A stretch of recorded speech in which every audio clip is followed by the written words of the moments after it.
E muitas vezes, irmãos, quando me perguntam se eu sou cristão, se eu sou de alguma igreja, né, e eu respondo que sim, eu sou membro de uma igreja batista reformada.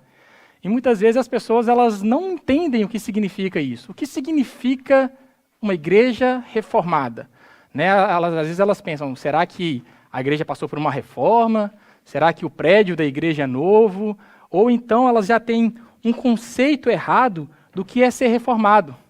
Né? Muitas vezes elas só associam ser reformado com os 5 pontos do calvinismo, né? Aqueles 5 pontos que a gente conhece pelo aquele acróstico da Tulip.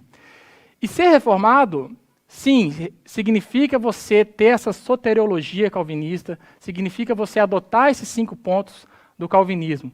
Porém, ser reformado vai muito além disso, vai muito além apenas desses 5 pontos, né, do calvinismo.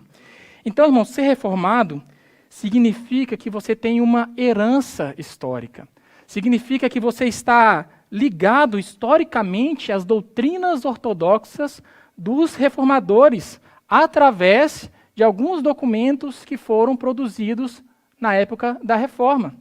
Né? Alguns documentos como, por exemplo, a Confissão de Fé Londrina, que é a confissão que nós adotamos aqui na igreja, que é mais conhecida como a Confissão de Fé Batista, de 1689, a Confissão de Westminster, a Confissão de New Hampshire, a Confissão Belga, né, os documentos ali que foram produzidos no Cânodos de Dort, os catecismos e etc.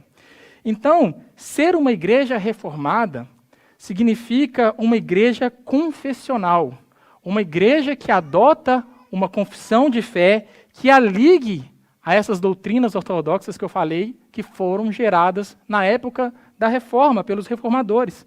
Uma igreja reformada é uma igreja que tem em seu escopo, né, na sua teologia, uma teologia pactual, ou também uma que é conhecido como uma teologia aliancista ou federalista, né, são termos aí intercambiáveis, que podem ser usados para o mesmo sistema teológico.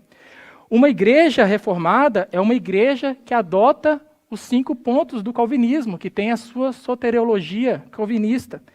Uma igreja reformada é uma igreja que tem o padrão do culto, que é aquilo que é chamado de o princípio regulador do culto, baseado única e exclusivamente no que a Bíblia diz, da forma como Deus, o próprio Deus, deseja ser adorado e como ele deixou na Bíblia, para que fosse a forma como ele seria adorado e cultuado.